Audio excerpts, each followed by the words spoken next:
Welcome, Midnight Explorer. Tonight, we're not going anywhere small. Tonight, we're going to the very beginning of everything. Settle in. Let your shoulders drop. Let the day fall away from you like a coat sliding off in a warm room. Because what you're about to hear is not just science. It's not just history. It's the oldest story ever told, and it's a story about you, in ways you might not expect. This is the story of the Big Bang. And it begins, as all great stories do, not with an answer, but with a question. A question asked by people who couldn't sleep at night because the sky above them was too beautiful, too vast, too strange, and too quiet to ignore. Long before there were telescopes, long before there were universities or laboratories or chalkboards covered in equations, there were people lying on their backs in the grass at night, staring up at the sky, and asking the same question. Where did all of this come from? Picture a shepherd somewhere in ancient Mesopotamia, what we now call Iraq, lying in a field 10,000 years ago. The fire has gone low. The sheep are settled. The night is enormous around him, pressing in from all sides. And above him, the sky is a carpet of light so thick and so deep that it seems almost impossible that he is real, that the ground beneath him is real, that any of this is real. He doesn't have the words for what he's feeling. He doesn't have the mathematics. He doesn't have the science. But he has the question. And that question, where did all of this come from, is the most important question in the history of human thought. Because every civilization that has ever existed has tried to answer it. In their own way, in their own language, using the tools they had available. The ancient Sumerians said the sky was the god Anu, and the earth was the goddess Ki, and between them, everything was made. The ancient Egyptians believed the world emerged from an infinite dark ocean called Nun, and that the god Adam rose from the water and breathed out life. The ancient Greeks argued about it endlessly. Thales said everything began as water. Anaximander said it came from something he called the apeiron, the boundless, the infinite, the undefined. Heraclitus said it all began as fire. And the ancient Hindus, perhaps closest of all, described a cosmic creation that stretched over unimaginable periods of time, arising from a singular point of divine potential. Every civilization, every culture, every people. The same question, asked in the dark, underneath the same stars. Where did all of this come from? For most of human history, the answer was mythology. Beautiful, poetic, meaningful mythology that gave shape and story to an otherwise incomprehensible mystery. And there is nothing wrong with that. In fact, there is something deeply wise about it, because the human brain needs story. We don't just want data. We want narrative. We want to feel the shape of things. The Big Bang, when it finally came, when science finally began to piece together an answer, turned out to be its own kind of story. Its own kind of mythology. Not in the sense of being false, but in the sense of being cosmic. Something that makes you feel small and enormous at the same time. But the scientific story took a long, long time to arrive. And it arrived through a series of the most extraordinary human moments, moments of accident and genius, of humiliation and triumph, of looking up at the sky and refusing, absolutely refusing, to look away. Let's follow those moments, one by one, as gently as footsteps on soft ground. For most of recorded scientific history, and we're talking from the ancient Greeks all the way to the early 20th century, the universe was considered eternal and unchanging. Think about what that means. The stars you see tonight, they have always been there. They will always be there. The universe is a permanent, fixed, still, everlasting backdrop to human life. A stage that was never built and will never be torn down. It simply is, and it always has been, and it always will be. This wasn't just a casual assumption. It was a deeply held conviction, shared by some of the greatest minds in the history of human thought. Isaac Newton, the man who gave us gravity, who unlocked the laws of motion, who was perhaps the most brilliant scientist who ever lived, believed in a static, eternal universe. He believed that the stars were distributed more or less evenly through infinite space, held in balance by gravity, sitting still in the dark. Even Albert Einstein.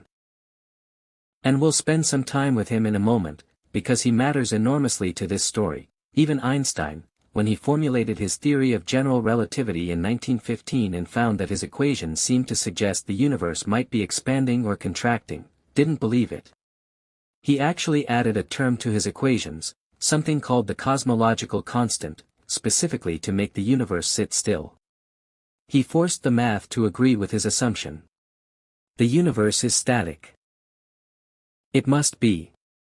It has always been. It will always be. Even Einstein couldn't let go of that idea. It would turn out to be, in his own words, the greatest mistake he ever made. But we're getting ahead of ourselves. To understand why the Big Bang was so revolutionary, why it was so shocking, so counterintuitive, so difficult to accept, you have to feel the weight of that old assumption. The eternal, static universe. The sky as a permanent fixture. The stars as furniture, not travelers. Because when the evidence started to arrive, when the universe started whispering its actual story to the people who were listening, it arrived so quietly and so strangely that almost no one recognized it for what it was. Almost no one. Let's step back to the mid-1800s. We're going to visit a man named Gustav Kirchhoff. He was a German physicist, quiet, methodical, the kind of man who took tremendous pleasure in careful observation and precise measurement. He wasn't dramatic. He wasn't famous in the way that later scientists would become famous. But he discovered something that would, eventually, change everything. He discovered that starlight has a fingerprint. Here's how it works. When you pass white light, sunlight, for instance, through a prism, it breaks into a rainbow. You've seen this. The full spectrum, red, orange, yellow, green, blue, indigo, violet. Beautiful. But when Kirchhoff looked more carefully, he noticed something strange. The spectrum wasn't perfectly smooth. There were dark lines crossing it. Little interruptions. Little gaps. And here's the remarkable thing, those dark lines were caused by the specific elements in the sun's atmosphere absorbing specific wavelengths of light. Each element, hydrogen, helium, sodium, iron, absorbed light at its own unique set of wavelengths. Its own fingerprint. Its own signature in the spectrum. Which meant that by studying the light from a star, even a star impossibly far away, you could tell what that star was made of. Think about that for a moment. Think about the astonishing intimacy of that discovery. A star that is millions of miles away, burning in the silence of space, sends its light traveling across the void for years, centuries, millennia, and when that light finally arrives and you spread it out through a prism, it carries within it a message. A chemical signature. A kind of autobiography. I am made of these things. I burn this way. This is what I am, Kirchhoff's discovery gave astronomers a tool they had never had before. Not just the ability to see stars, but the ability to read them. And about 40 years later, a young woman named Henrietta Swan Leavitt would use a version of this tool to change our understanding of the universe forever. Henrietta Swan Leavitt was born in 1868 in Lancaster, Massachusetts. She grew up in a quiet household, the daughter of a Congregationalist minister, and she had a gift for mathematics that would have been remarkable in anyone, but was especially remarkable in a young woman in the 19th century, when women were not expected to pursue science, and certainly not expected to make world-changing discoveries within it. She studied astronomy at what is now Radcliffe College, and when she graduated, she applied for a position at the Harvard College Observatory. The observatory director at the time was a man named Edward Charles Pickering. He had a problem. A mountain of photographic glass plates, photographs of the sky, hundreds of thousands of them, and not enough people to analyze them. His solution was to hire women. Not because he believed particularly in gender equality, but because women could be paid less than men, and because Pickering believed that the work of cataloging and measuring stars Painstaking, repetitive, requiring great accuracy but thought to require little creative intelligence, was work that women could do.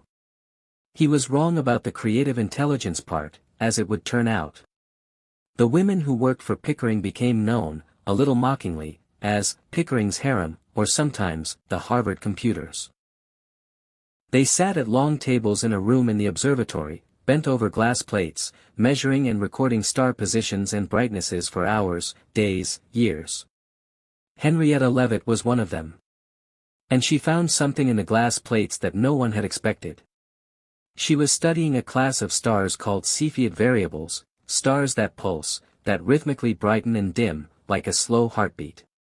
She noticed something: the longer the period of the pulse, the brighter the star. Not just apparently brighter. Actually brighter. She had discovered a relationship between the pulsing period of a Cepheid variable and its actual luminosity, its true brightness. This might sound technical. Let me slow down and make it feel like what it actually was, a miracle of measurement. Because if you know how bright a star actually is, and you can see how bright it appears from Earth, you can calculate the distance. It's like knowing the wattage of a light bulb and observing how bright it seems from where you're standing, you can work out how far away it is. Henrietta Leavitt had given astronomy a tape measure that could reach across the cosmos. She didn't fully know it yet. She was simply doing her work, carefully, steadily, at her long table in Cambridge, Massachusetts. She was partially deaf. She was in fragile health for much of her life. She would die of cancer in 1921, at only 53, not knowing the full impact of what she had found. But her discovery would be the key that unlocked the size of the universe. And it would come into the hands, some years later, of a man named Edwin Hubble. Edwin Hubble was not a gentle man. He was ambitious, competitive, sometimes dishonest about his own past. He claimed to have been a lawyer before turning to astronomy, which was largely fabricated. He cultivated an air of effortless sophistication that masked tremendous hard work and ferocious drive. But he was also a genuinely brilliant observer. And he had access to what was, in the early 1920s, the most powerful telescope in the world, the 100-inch Hooker telescope at Mount Wilson Observatory in California. On a clear night in October 1923, Hubble was photographing what was then called the Andromeda Nebula, a faint, fuzzy smudge of light in the constellation Andromeda. Astronomers at the time argued about what it was. Some thought it was a gas cloud somewhere within our own Milky Way. Others suspected it might be something larger, something separate, a separate island universe, to use the poetic phrase that was occasionally whispered but rarely taken seriously. Hubble photographed the Andromeda Nebula. And when he looked at his photographic plate, he found something that made his heart stop. A Cepheid variable. A pulsing star, right there in the nebula, with a measurable period. He used Henrietta Leavitt's method, her tape measure, and he calculated the distance. And the number he got was staggering. The Andromeda Nebula was not inside the Milky Way. It was not a gas cloud a few thousand light-years away. It was almost 1,000,000 light-years away. We now know it's about 2.5 million light-years. Hubble's estimate was off by a factor, because he was using the wrong Cepheid calibration. But even his underestimate was mind-bending. The Milky Way galaxy, our home, the great wheel of stars we'd always thought of as the entire universe, was just one galaxy among many. Perhaps many, many thousands of them, spread out across a universe incomprehensibly larger than anyone had imagined. Hubble wrote a N on his photographic plate, for nova, a kind of exploding star he had initially thought it might be, and then crossed it out and wrote var. For variable. That exclamation mark. That little punctuation mark on a glass plate on a cold California night. A human heartbeat visible in the record of a discovery that remade our understanding of our place in space. But Hubble wasn't finished. What he found next was even more astonishing. Hubble and his colleague Milton Humason began systematic measurements of other galaxies. Using the spectroscope, that instrument derived from Kirchhoff's discovery about starlight fingerprints. They measured not just the distances of galaxies but something else, their spectral shifts. Let me explain what that means, because it's one of the most beautiful concepts in all of science. You know the Doppler effect. You felt it without knowing its name. When an ambulance drives toward you, its siren sounds higher-pitched. When it passes you and drives away, the sound drops to a lower pitch. This happens because sound waves are compressed as the source moves toward you and stretched as it moves away. The same thing happens with light. If a galaxy is moving toward you, its light waves are compressed, they shift toward the blue end of the spectrum. If a galaxy is moving away from you, its light waves are stretched, they shift toward the red end. This is called redshift. And when Hubble and Humason measured the spectra of distant galaxies, almost all of them were redshifted. Almost all of them were moving away from us. That alone was striking. But when Hubble plotted the data, when he compared the redshifts, the speeds of recession, to the distances he had measured using Cepheid variables, he found something that stopped him cold. The farther away a galaxy was, the faster it was moving away. Velocity equals the Hubble constant times the distance. Double the distance, double the speed. Triple the distance, triple the speed. The universe was not just expanding in some random, chaotic way. It was expanding uniformly, in every direction, all at once, according to a simple, elegant rule. Think about what this means. If you imagine reversing this expansion, running the movie backward, then all the galaxies that are now flying apart must have once been closer together. And closer before that. And closer. And closer. All the way back to, what? All the way back to a single point. All the matter and energy in the universe, every star, every planet, every galaxy, once compressed into a space unimaginably small. And then, it expanded. It began to fly apart. It became the vast, still expanding universe we inhabit today. Hubble had, with his photographs and his measurements and his careful plotting of data points on graph paper, discovered the echo of the beginning. He didn't know it yet. Not fully. Not in those terms. But someone else was about to put it into words. His name was Georges Lemaitre, and he was a Catholic priest. He was also one of the most brilliant theoretical physicists of the 20th century, and his combination of deep faith and rigorous science makes him one of the most fascinating figures in the history of human thought. Lemaitre was born in 1894 in Charleroi, Belgium. He was a thoughtful, gentle man with a round face, round spectacles, and a quietly joyful demeanor that photographs capture beautifully. He loved both his God and his mathematics with equal and seemingly compatible devotion. He studied physics at Cambridge, then at MIT, then at Harvard. He studied Einstein's general relativity and understood it at a deep level. And when he looked at Einstein's equations, the same equations that Einstein had fudged with his cosmological constant to make the universe sit still, Lemaitre saw what Einstein had refused to see. The universe is not static. It is expanding. And if it is expanding, then it was once smaller. And if it was once smaller, then there must have been a beginning. In 1927, Lemaitre published a paper, in French, in a Belgian scientific journal that very few people read, proposing exactly this. That the universe is expanding, that there was a Hubble-like relationship between galactic distance and recession speed, and that this expansion pointed backward to an origin. Almost nobody read it. Then, in 1931, emboldened by Hubble's observational confirmation and encouraged by a growing scientific debate, Lemaitre published a more dramatic paper in Nature, one of the world's most prestigious scientific journals. In it, he proposed what he called the hypothesis of the primeval atom. The idea was breathtaking in its simplicity and its audacity.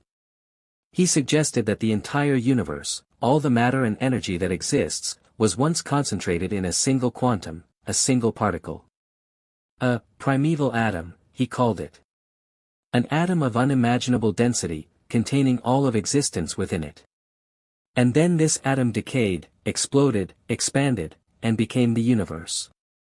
He was describing, in 1931, what we now call the Big Bang. When Einstein heard Lemaitre present his ideas, he reportedly said, "Your math is beautiful, but your physics is abominable." The great Einstein, who had added a fudge factor to his own equations rather than accept the truth that Lemaitre was seeing clearly. But Lemaitre was undeterred. He had his faith, and he had his mathematics, and the two told him the same thing: there was a beginning. Some people, at the time, assumed that Lemaitre's religious belief was driving his science. That he needed a creation moment for theological reasons, and so he had invented one. He rejected this interpretation firmly. "As far as I can see," he said once, "such a theory, of the beginning, remains entirely outside any metaphysical or religious question. The question of whether the Word was the beginning or whether it preceded the beginning of the universe is a question that transcends the realm of physics." He was a priest, yes. But he was also a scientist. And he kept those two identities cleanly separate, allowing each to inform the other without corrupting either. His ideas would be ignored for a while longer. Mocked, even. But the universe has a habit of being right, regardless of whether we believe it. Now we come to one of the most delightful ironies in the history of science. The name Big Bang was not coined by a supporter of the theory. It was coined by a man who hated the theory. His name was Fred Hoyle. Fred Hoyle was a brilliant British astrophysicist. Witty, confident, deeply opinionated, and absolutely convinced that the universe had no beginning. He was the principal architect of what was called the steady-state theory, the idea that the universe is eternal, that it has always looked roughly the same as it looks now, that new matter is continuously created out of nothing, a tiny bit, just enough to fill in the gaps as the universe expands, and that there was never any dramatic creation event. He loved this theory with a passion that is somewhat recognizable to anyone who has ever fallen in love with their own idea. The steady state was elegant. It was eternal. It required no messy first moment, no uncomfortable beginning. And he despised the idea of a universe that started from a single point. In March 1949, Hoyle was on BBC Radio, giving one of his regular popular science broadcasts, which he did brilliantly and which made him something of a celebrity scientist in post-war Britain. And he was discussing this rival theory, this idea of an expanding universe that had begun with everything compressed to a single point. He called it, dismissively, contemptuously, the Big Bang. He meant it as a put-down. A sneer. A way of making the idea sound ridiculous and juvenile, a cartoon version of creation. The name stuck. Not as a mockery, but as a title. Not as a joke, but as a monument. Today, the Big Bang is one of the most recognized phrases in any language. School children know it. It has been the title of television shows, documentaries, songs. It appears in textbooks from Tokyo to Toronto to Timbuktu. And Fred Hoyle, the man who tried to bury the theory by laughing at it, is mostly remembered now for having accidentally named it. History has this way, sometimes, of turning a sneer into a legacy. Poor Fred Hoyle. He was wrong, but he was wonderfully, entertainingly, indelibly wrong. Let's talk about proof. Because the Big Bang happened is a significant claim. A universe-sized claim, you might say. And significant claims require evidence. Lemaitre had proposed it. Hubble had given the first hints of it through his observations. But proposing something and proving something are very different things. The history of science is littered with beautiful theories that turned out to be wrong, however compelling they seemed. So, what's the evidence for the Big Bang? There are several pillars, and each one is its own remarkable story. But the most breathtaking piece of evidence, the one that most dramatically sealed the case, was found by accident. Completely, stupendously, gloriously by accident. In 1964, two young radio astronomers named Arno Penzias and Robert Wilson were working at Bell Telephone Laboratories in Holmdel, New Jersey. They were using a giant horn-shaped radio antenna, a piece of technology originally designed for satellite communications, to study radio signals from the Milky Way. But there was a problem.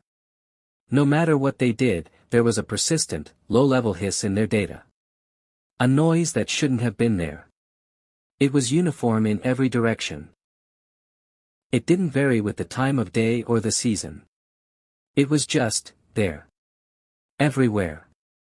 Always. They assumed it was an equipment problem. They checked everything. They recalibrated their instruments multiple times. They found pigeons nesting in the antenna and removed them, carefully cleaning out what they politely called the white dielectric material the pigeons had left behind. Still the hiss. It wasn't the equipment. It wasn't New York City's radio interference. It wasn't anything local. It was the universe. What Penzias and Wilson had stumbled into, what they had been trying to get rid of, this annoying, persistent, cosmic hiss, was the cosmic microwave background radiation. The CMB. The afterglow of the Big Bang itself. Here is what it is. When the universe was very young, about 380,000 years after the Big Bang, it had cooled enough that electrons and protons could combine to form neutral hydrogen atoms for the first time. Before that moment, the universe was a dense, hot plasma, and light couldn't travel freely through it, it kept getting absorbed and re-emitted. The universe was opaque, like fog. But when those neutral atoms formed, the fog suddenly cleared. Light was free to travel. And it has been traveling ever since, in every direction, filling the universe, fading and cooling as the universe expanded, for 13.8 billion years. What Penzias and Wilson heard was the temperature of that ancient light, now stretched by cosmic expansion into microwave wavelengths, arriving at their antenna from every direction in the sky with equal intensity. The universe, the whole universe, glowing with the remnant heat of its own creation. They had heard the echo of the Big Bang. The afterglow of the first moment of light. They didn't fully understand what they were hearing when they heard it. They had to be told. A colleague pointed them toward a paper being prepared by a group of physicists at Princeton who had been looking for exactly this signal, who had predicted its existence and were building an antenna to find it, only to learn that two people in New Jersey had stumbled over it while chasing away pigeons. Penzias and Wilson won the Nobel Prize in Physics in 1978. The pigeons were not included in the award. Sit with that for a moment. The echo of the beginning of everything, all around us, right now. Not a metaphor. Not a symbol. A literal, physical signal, arriving from the edge of the observable universe, the oldest light in existence, carrying information about the very first moments of time. If you had a radio receiver sensitive enough, and some are, you could tune into it.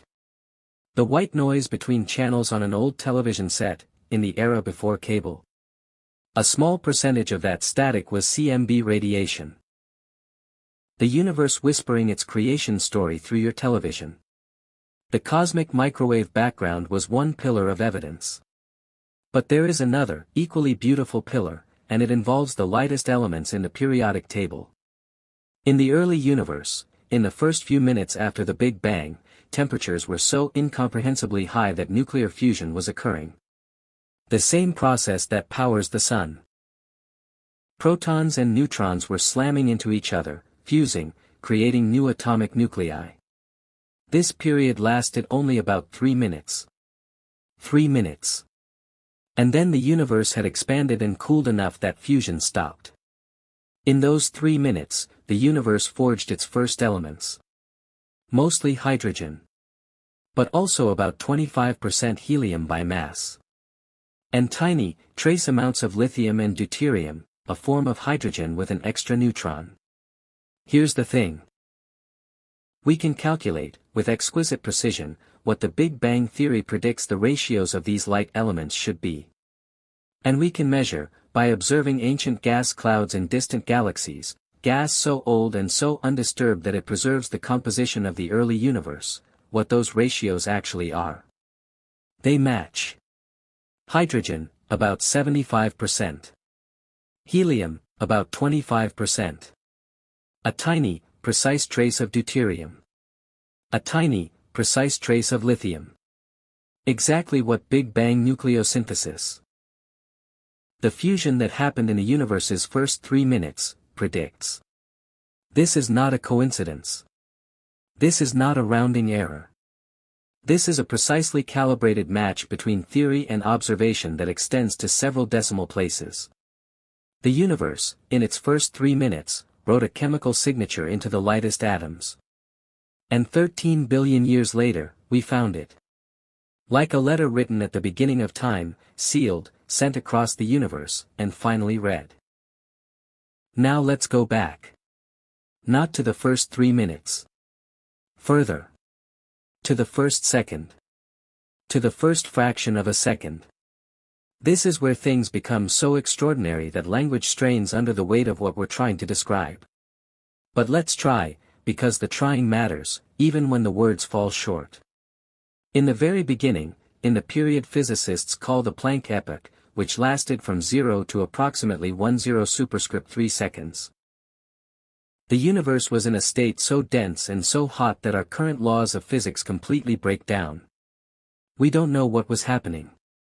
Our best theory of gravity, general relativity, and our best theory of the very small, quantum mechanics, do not work together at these densities and temperatures.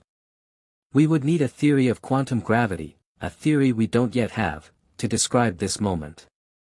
It is, honestly, a frontier of human ignorance. And there is something wonderful about that. Something honest. The universe keeps a secret from us, right at the very beginning. It says, asterisk, you can get close, but you cannot see the first instant. Not yet, asterisk. After the Planck epoch comes a period called the Grand Unification epoch, still within a fraction of the first second, when the universe was so hot that 3 of the 4 fundamental forces, the strong force, the weak force, and electromagnetism, were unified. They behaved as a single force. The universe was simple, in a way that it would never be again. Then the temperature dropped. The forces separated. The universe became more complicated. There was a moment called the electroweak epoch, and then the quark epoch, and the universe was filled not with atoms or even protons, but with quarks and gluons, the fundamental building blocks of matter, swimming in a dense, hot soup. Then quarks began to combine into protons and neutrons. This is the Hadron epoch. And here is a moment that deserves a long, quiet pause. Here is a moment where the universe almost didn't survive. When matter is created, it is created in equal amounts with its opposite, antimatter. For every proton, an antiproton. For every electron, a positron. And when matter meets antimatter, they annihilate.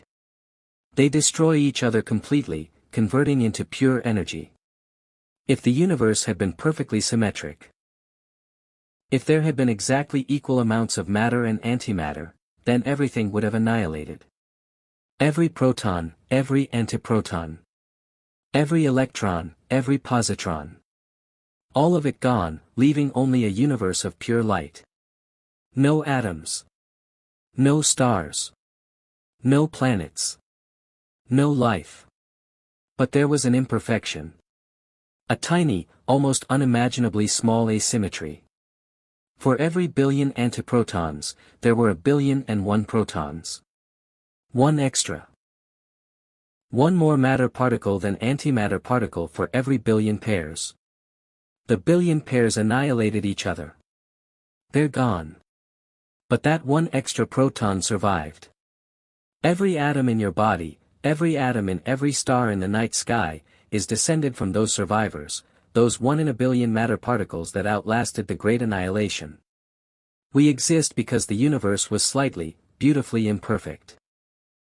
We are the children of an asymmetry so small it barely existed, and yet so real that it made possible everything that has ever lived or loved or wondered. After the great annihilation, after the matter had won its razor-thin victory over antimatter, the universe was still impossibly hot.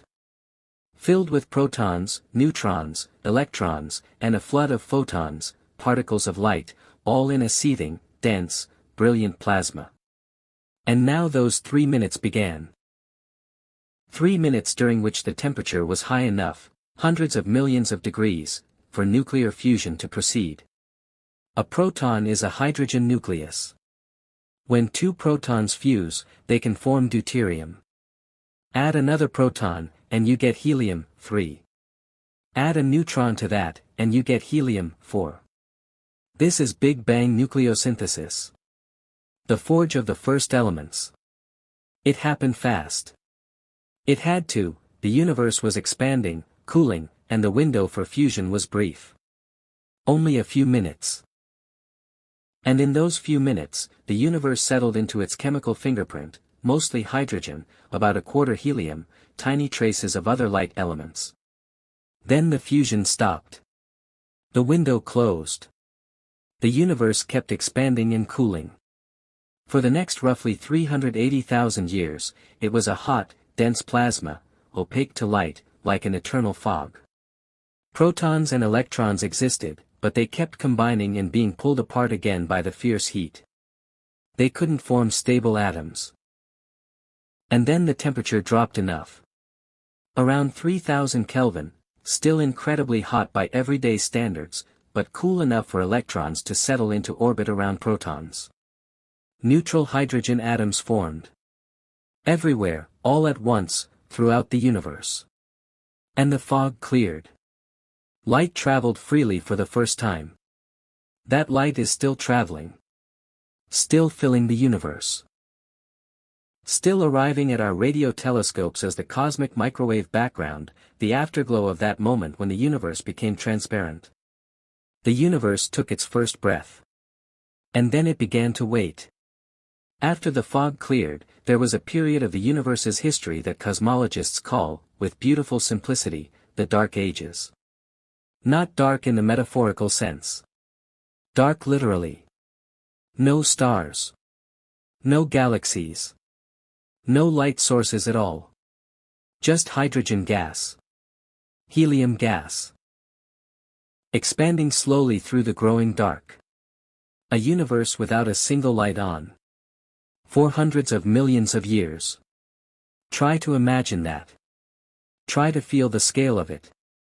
Our entire recorded human history, from the first cave paintings to the screen you might be reading these words on, is perhaps 50,000 years. Maybe 100,000 if we're generous. The dark ages of the universe lasted for hundreds of millions of years. Just gas. Just dark. Just slowly, silently drifting particles, feeling the gentle pull of each other's gravity. But gravity is patient. Gravity doesn't hurry. It doesn't need to. It simply pulls, and pulls, and pulls. And slowly, over tens of millions of years, regions of gas that were slightly denser than their surroundings began to attract more gas. And more. And more. The gas clouds grew. And as they grew, they compressed. And as they compressed, they heated up. And when the temperature and pressure at the center of a collapsing gas cloud became high enough, nuclear fusion ignited. A star was born. Somewhere in the dark, in a universe that had been lightless for hundreds of millions of years, a star switched on. And then another. And then more. And the universe lit up. And it has been lit up ever since. We need to talk about stars for a moment, because they are not just beautiful. They are not just decorative. Stars are the factories of the universe. They are the mechanism by which the Big Bang's simple chemistry was transformed into the rich complexity of the world we know. Remember, the Big Bang produced mostly hydrogen and helium. The periodic table has over 100 elements. Where did they all come from? From stars. Inside a star, fusion doesn't stop with helium.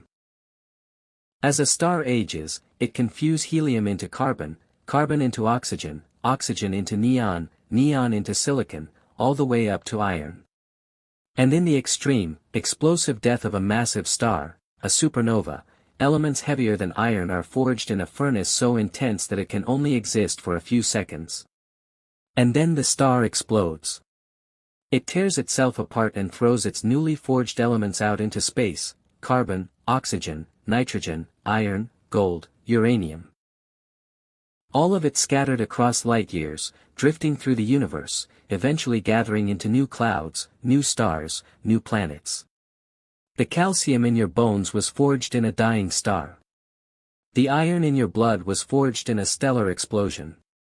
The oxygen in your lungs was created in a star's nuclear furnace, scattered in its death, and found its way, over billions of years, to here, to now, to inside you.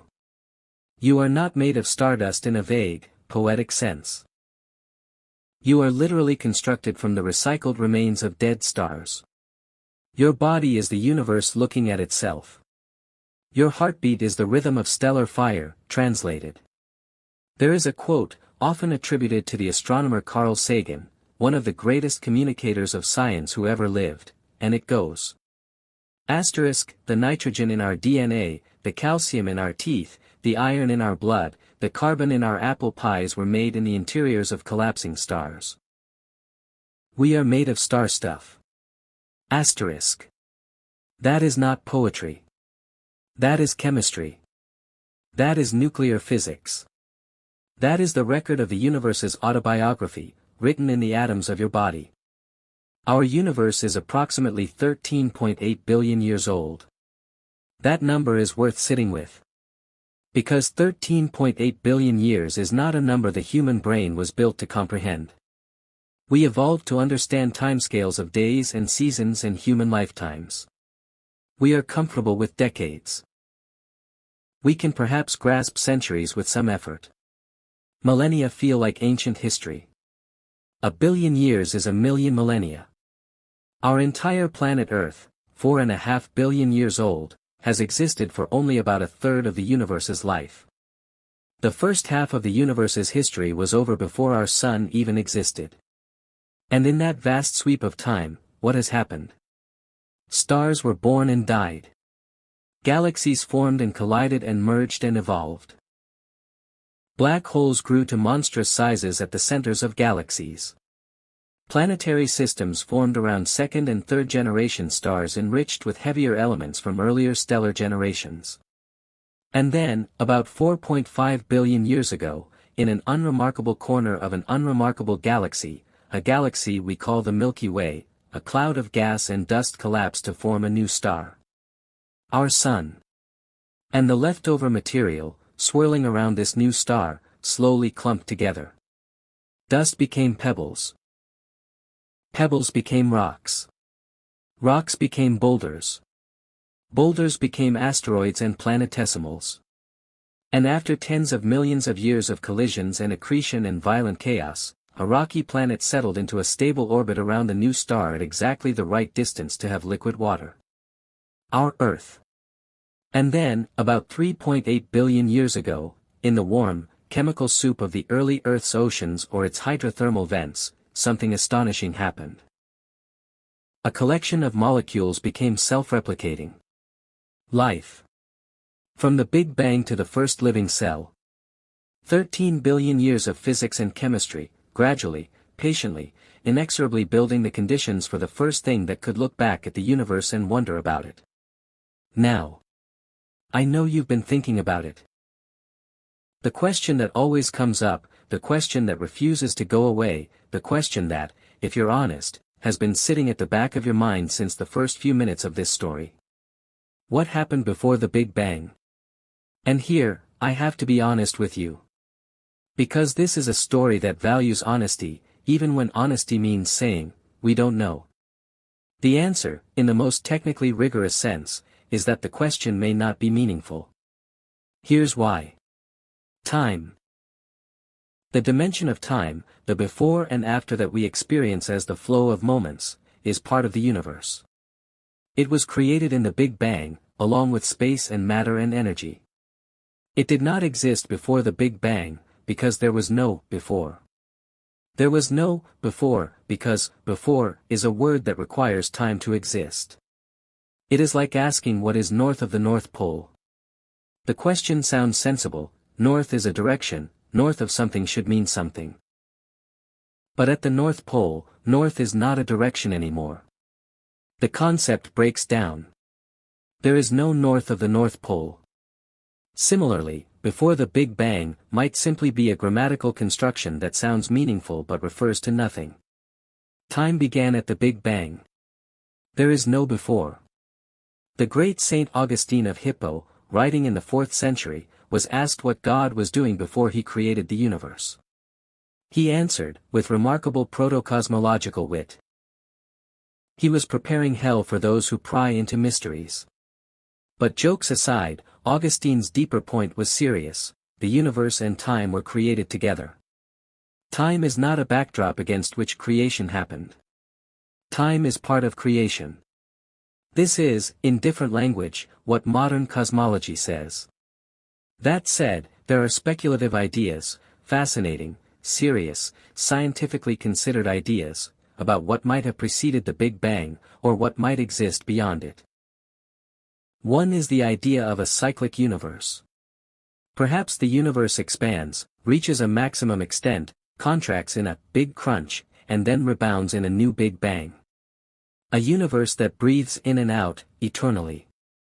Our Big Bang was not the first, it was one heartbeat in an infinite sequence. Another is the idea of a multiverse.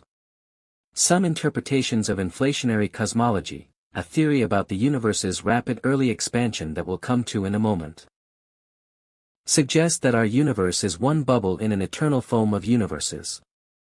Big Bangs are happening constantly, in different regions of a vast cosmic sea, each one spawning a new universe with potentially different laws of physics.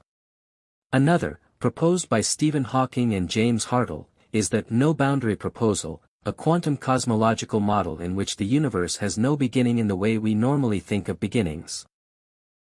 In the Hartle-Hawking model, asking what happened before the Big Bang is like asking what's south of the South Pole. The question, properly formulated, evaporates. None of these ideas are proven. All of them are speculative, though grounded in serious mathematics. The truth is that we stand at the frontier of what is knowable, and the frontier is thrilling precisely because it is unknown. The universe does not owe us simple answers. But it has given us extraordinary tools to keep asking the questions. There is a gap in the story that troubled cosmologists for decades. The universe, as we observe it, has some properties that the basic Big Bang theory didn't fully explain. It is remarkably uniform. The cosmic microwave background, that ancient afterglow of the early universe, has almost exactly the same temperature in every direction. Not just similar. Nearly identical, to a precision of 1 part in 100,000. This should be surprising. Regions of the universe that are now enormously distant from each other, so distant that even light hasn't had time to travel between them in the entire history of the universe, have the same temperature. How did they agree on a temperature if they've never been in contact? This is called the horizon problem. There was also something called the flatness problem. The geometry of the universe, whether it curves or bends, whether it's open, or closed, or flat, in the cosmological sense, appears to be almost perfectly flat. For the universe to still be so close to flat today, 13 billion years after its birth, it would have had to be born incredibly, improbably flat. Like balancing a pencil on its tip for 13 billion years. These problems nagged at cosmologists through the 1970s. And then, in 1979 to 1980, a young physicist named Alan Guth proposed a solution so audacious, so simple in concept if so complex in mathematics, that it solved both problems at once. He called it inflation. The idea, in the first tiny fraction of a second after the Big Bang, between approximately 10 superscript 3 and 10 superscript 3 superscript 2 seconds, the universe underwent a period of exponential expansion. Not just fast expansion. Ludicrously fast expansion. In this brief window, the universe expanded by a factor of at least 10 superscript 2, that's 1 followed by 26 zeros. To give you some sense of what this means, if a single proton expanded by the same factor, it would become larger than the observable universe. This expansion happened faster than the speed of light. This is allowed, the speed of light limit applies to objects moving through space, not to space itself expanding. And it solved both problems beautifully. The uniformity. Before inflation, the early universe was small enough that all its parts were in contact, could exchange heat and reach equilibrium. Inflation then stretched that uniform patch to enormous size. Of course it looks uniform now, it all came from a single region that had time to reach the same temperature. The flatness? Inflation stretched any initial curvature so flat that even today it's undetectable. Like blowing up a balloon, the surface looks more and more flat the bigger you inflate it. Gauss's inflation was not universally accepted immediately. It was refined by other physicists, notably André Linde and Paul Steinhardt. The details of inflationary models are still debated today. But the core concept, that the universe underwent a brief, extraordinary period of exponential expansion in its earliest moments, is now part of the standard cosmological model. And inflation has another, stranger implication. It suggests that the tiny quantum fluctuations that existed in that minute, pre-inflation universe were blown up to cosmic scales. Those fluctuations became the seeds of structure, the slight density variations in the early universe that would eventually, under gravity, become the galaxies and galaxy clusters we see today. The structure of the universe, the vast cosmic web of galaxies, filaments, walls, and voids, was seeded by quantum noise in the first fraction of a second. The largest structures in the universe grew from the smallest possible fluctuations. The cosmic and the quantum are not separate. They are intertwined at the very root of existence. Now we come to perhaps the most humbling chapter in the story of the Big Bang. The universe, as we have described it so far, stars, galaxies, gas clouds, planets, atoms, all the things we can see and touch and measure, makes up approximately 5% of the total energy content of the universe. 5%.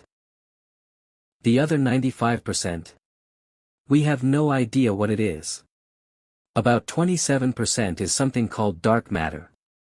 It doesn't emit light, doesn't absorb light, doesn't interact with light at all. It's invisible in every electromagnetic wavelength. But it has gravity. Its gravitational effects are visible in the way galaxies rotate, the way galaxy clusters bend the light of more distant objects, a phenomenon called gravitational lensing, the way the large-scale structure of the universe is organized. Without dark matter, galaxies shouldn't hold together. They spin too fast for their visible matter to provide the gravity needed to hold them, they should fly apart like a piece of wet clay on a potter's wheel that's spinning too fast. But they don't. Something is holding them together. Something invisible. What is it? We don't know. We have good candidates, exotic particles that don't interact with light, but we haven't directly detected any of them. Dark matter has been inferred, calculated, mapped in a sense, by its gravitational effects. But its fundamental nature remains unknown. The other 68% is something called dark energy. This is even stranger. In 1998, two independent teams of astronomers were studying distant supernovae, stellar explosions used as distance markers, to measure the expansion rate of the universe. They expected to find that the expansion was slowing down. Gravity should pull things back. The universe's expansion should be decelerating. Instead, they found the opposite. The expansion of the universe is accelerating. Not only is the universe expanding, it is expanding faster and faster, as if driven by some kind of repulsive energy inherent to space itself. Something is pushing the universe apart. And that something gets more powerful as the universe grows, because it seems to be a property of space itself, and as space expands, there's more of it. This is dark energy. And we know almost nothing about it, except that it exists and that it is winning. If dark energy continues to dominate, and every current observation suggests it will, then the universe will expand forever, accelerating forever, until the galaxies beyond our local group are moving away from us faster than light can bridge the gap. They will vanish over the cosmological horizon. The universe will become cold and dark, populated only by the remnants of burnt-out stars, black holes slowly evaporating, and eventually, nothing. This is one possible ending, the heat death of the universe. The slow, entropic cooling of everything into a final, uniform, cold, dark void. But that ending is so far in the future that our numbers fail us. We're talking about timescales with so many zeros they become meaningless to write. For now, the stars are still burning. For now, we are here. In December 2021, a telescope was launched from a spaceport in French Guiana.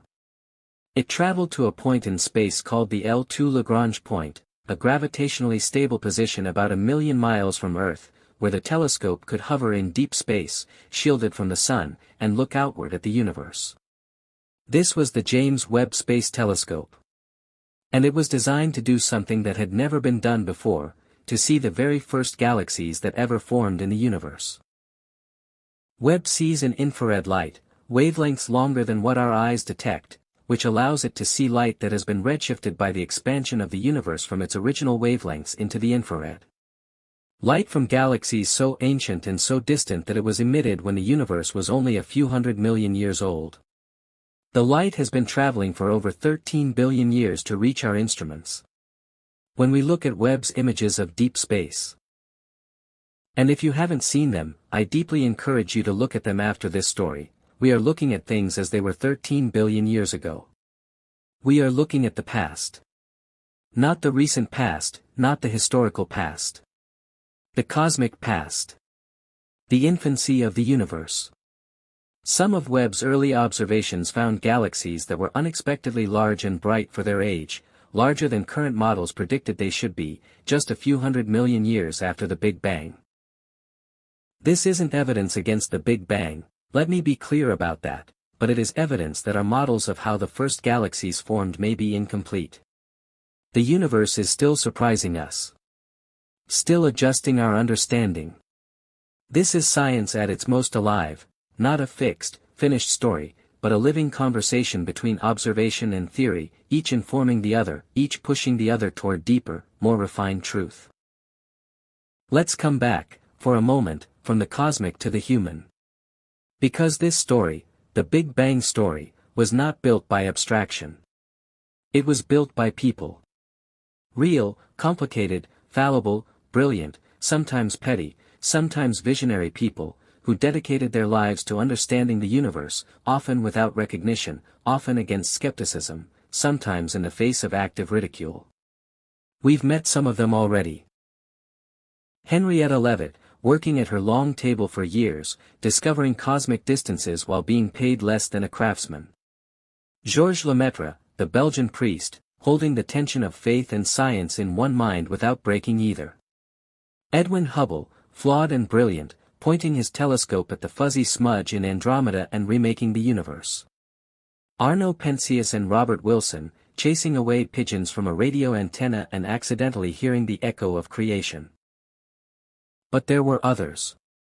Vera Rubin, an American astronomer who spent decades in the 1970s and 80s observing the rotation of galaxies and accumulating ironclad evidence for dark matter, evidence so compelling that it changed the field, while being systematically underestimated and overlooked by the institutions of science. She was not awarded the Nobel Prize before her death in 2016, a fact that many of her colleagues consider one of the great injustices in the history of the Nobel Committee. Chandra Wickramasinghe and Fred Hoyle, the same Hoyle who coined Big Bang dismissively, spent years developing an alternative theory called panspermia, which holds that the seeds of life might have arrived on Earth from space. This theory remains controversial, but it reflects the same restless, probing intelligence that made Hoyle both brilliant and wrong about the Big Bang. Cecilia Payne-Gaposchkin, who in 1925 wrote a PhD thesis demonstrating that stars are made mostly of hydrogen and helium, a discovery of fundamental importance, but was pressured by a leading astronomer to include a disclaimer calling her own conclusion spurious. The leading astronomer later published the same conclusion himself and received the credit. The history of cosmology is also a history of who gets to do science, who gets listened to, whose ideas get taken seriously. It is, like all human history, a story of both extraordinary achievement and ordinary injustice. And yet the ideas survived. The discoveries persisted. The universe, indifferent to human politics, waited to be understood, and eventually, it was. Let's return, for a final visit, to Albert Einstein. We left him earlier in a complicated place, adding a cosmological constant to his equations to force the universe to sit still, and dismissing Lemaitre's brilliant work as abominable physics. But Einstein, to his great credit, was capable of changing his mind. When Hubble's observational evidence for an expanding universe became undeniable, when the data was simply too clear, too strong, too well replicated to argue with, Einstein visited the Mount Wilson Observatory in 1931. He met Hubble. He examined the evidence. He talked to the man who had unmade his assumption. And then he removed the cosmological constant from his equations. He called it, famously, the greatest mistake of my life. He was, as it would later turn out, somewhat wrong about it being a mistake. The cosmological constant, or something like it, has returned to modern cosmology in the form of dark energy. The universe, characteristically, is more complicated and strange than anyone expected. But that's another story. What matters is the image of Einstein at Mount Wilson, one of the greatest minds in human history, standing at a telescope in the California hills, looking at the evidence, and saying, in effect, I was wrong. That willingness, to look at the evidence and change your mind, is the most important habit in all of science. More important than intelligence. More important than creativity. More important than any particular skill or talent. The willingness to be wrong. The willingness to look at the universe as it actually is, rather than as you wish it to be. Einstein had it. After a stumble, he had it. And that matters. There is a quote, and this one I will attribute carefully to astrophysicist Neil deGrasse Tyson, that I find endlessly useful and endlessly sobering. Asterisk, the universe is under no obligation to make sense to you. Asterisk. It is not comforting, exactly. But it is clarifying. The Big Bang, the expansion of the universe, dark matter, dark energy, the quantum fluctuations that seeded the cosmic web, the accelerating expansion that may end in eternal cold, none of these things were designed to be intuitive. None of them were arranged to fit our expectations. The universe does not care about our comfort or our preferences or our intuitions. It is simply what it is. And that, strangely, is one of its greatest gifts to us.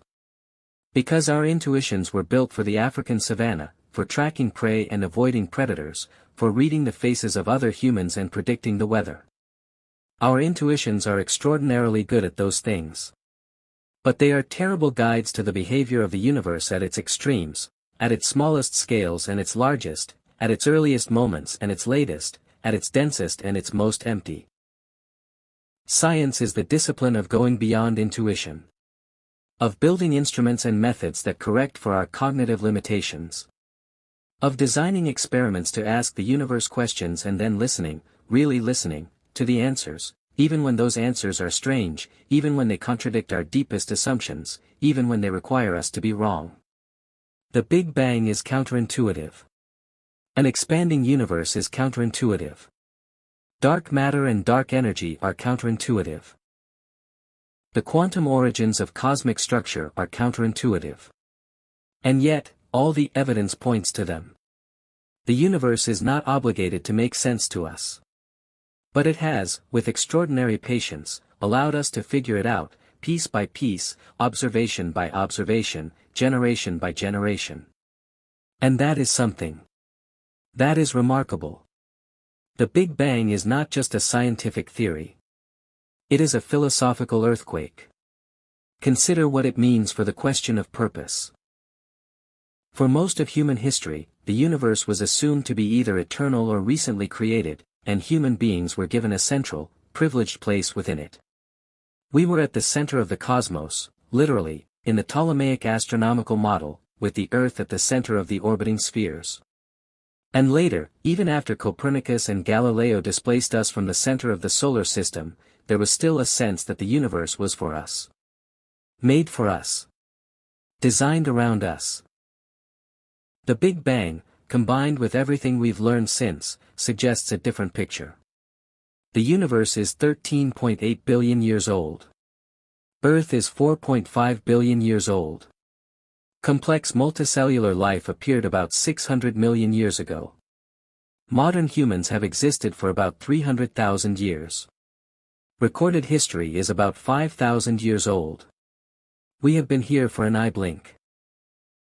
We exist on one rocky planet orbiting one middle-aged star among 400 billion stars in one galaxy among 2 trillion galaxies in the observable universe.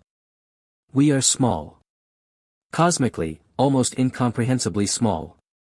And yet, as far as we know, and we have been listening carefully, scanning the skies for signals, searching for biosignatures on nearby planets, probing the chemistry of distant worlds. As far as we know, we are the only part of the universe that knows the universe exists. We are the universe's way of being aware of itself.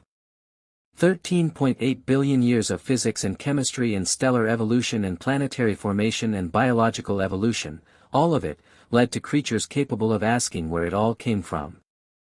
Capable of developing instruments sensitive enough to hear the echo of the first moment. Capable of standing under the night sky and feeling wonder. Is that a purpose? Is that a meaning? I won't answer that for you. This is a story, not a sermon, and these are your questions to answer in your own way, in your own time. But I will say this, whatever the answer is, the question is beautiful. The question has been worth everything it cost. Let's be honest about the state of our knowledge. The Big Bang is the best, most thoroughly tested, most evidence-supported model for the origin and evolution of the universe that human science has produced. Its predictions, the expansion of the universe, the cosmic microwave background, the abundances of light elements, the large-scale structure of the universe, have been confirmed by observation after observation, decade after decade. This is not faith. This is not assumption. This is the accumulated weight of evidence, built up over a century of increasingly precise observation and measurement. But there are things we don't know.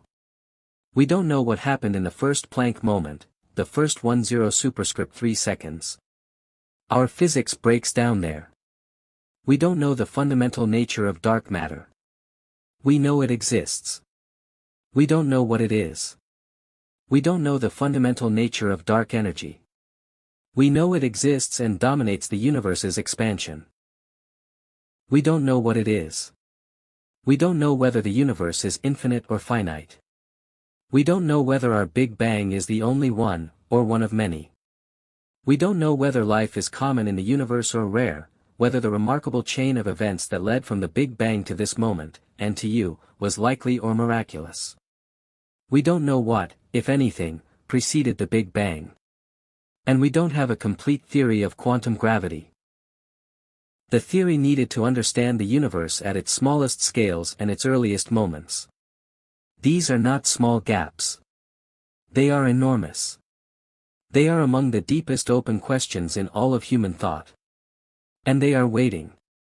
They are waiting for the next generation of observers and thinkers, the people who are, right now, lying on their backs in fields somewhere, staring up at the sky, asking questions.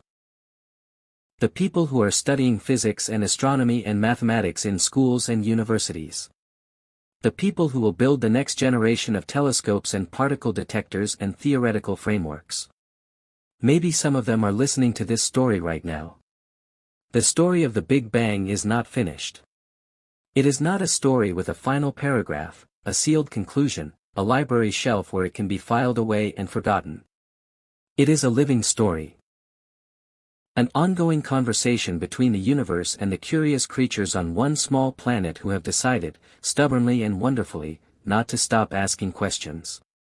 Every new observation from the James Webb Space Telescope is a new chapter. Every particle detected in the underground laboratories searching for dark matter, or not detected, which also tells us something, is another line.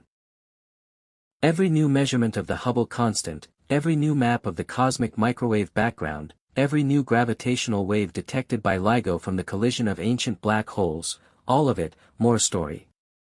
The universe is not done talking. We are not done listening. And this is one of the things I find most moving about the whole enterprise. In every generation, in every era of human history, there have been people who thought we had reached the end of discovery. That the major questions were answered. That the map was basically complete. In the late 19th century, some physicists suggested that physics was essentially finished, just some details to clean up. Then came special relativity, general relativity, quantum mechanics, and the entire edifice of classical physics was not replaced but expanded, transcended, folded into something larger and stranger. In the mid-20th century, the Big Bang was controversial. Now it's the standard model of cosmology. And now, from within the standard model, we've discovered that 95% of the universe is made of things we don't understand. The universe keeps outdoing us. It keeps being more than we thought. More complex, more strange, more beautiful. And every time we think we've figured it out, it opens another door. I want to tell you something personal. Not personal as in about me, I am just a voice, just words in the dark. But personal in the sense of intimate, in the sense of addressed to you, the person who has been listening. When I think about the Big Bang, not as a scientific proposition but as a lived reality, as something that is not just true but deeply true in the way that only very important things are, I feel something that I don't have a precise word for. It is something between humility and exhilaration. Between smallness and belonging. Because here is the thing. You are 13.8 billion years old. Not your body. Your body is, in human terms, relatively young, decades, perhaps. But the atoms in your body, the particles that make you you, trace their ancestry all the way back to the first seconds after the Big Bang. Your hydrogen atoms, and you are mostly hydrogen, mostly water, are among the oldest things in existence. They were made in the first 3 minutes. You have been here, in some form, since nearly the beginning. You are not separate from the universe, looking at it from outside.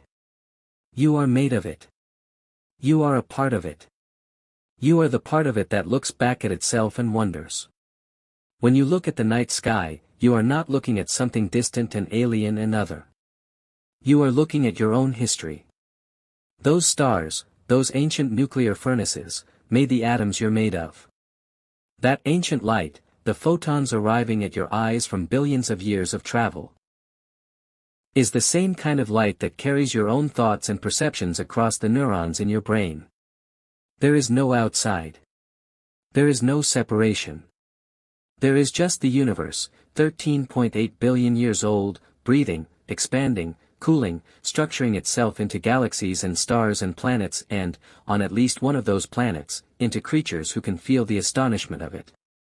You are the universe's astonishment, looking at itself.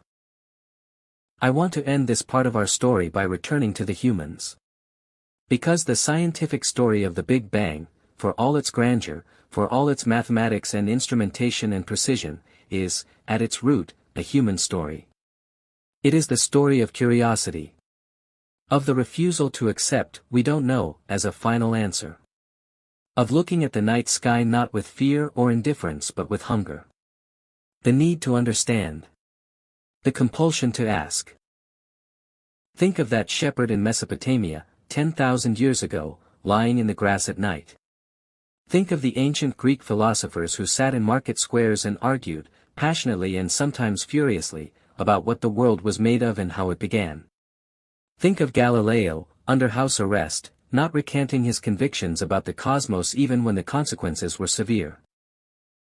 Think of Henrietta Leavitt, bent over her glass plates in Cambridge, measuring stars for decades without knowing that her work would be the key to the size of the universe.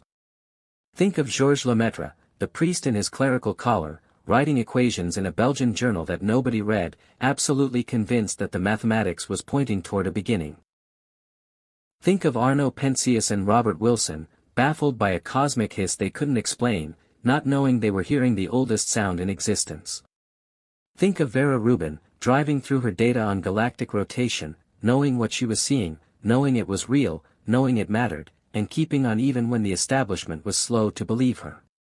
Think of the hundreds, the thousands of other scientists, most of whose names I don't have time to mention, many of whom history has not sufficiently recognized, who contributed a measurement here, a calculation there, a crucial insight at the right moment, all adding their thread to the fabric of understanding. And think of the children who are looking up at the sky tonight. In cities where the stars are dimmed by light pollution, they look anyway. In villages where the sky is enormous and overwhelmingly full, they lie on their backs and wonder. In classrooms and libraries and bedrooms and backyards and on camping trips and during power outages when the stars suddenly appear above a darkened neighborhood, they ask the same question that has always been asked. Where did all of this come from? And now we have an answer. An incomplete answer. A provisional answer. An answer that raises new questions with every new discovery.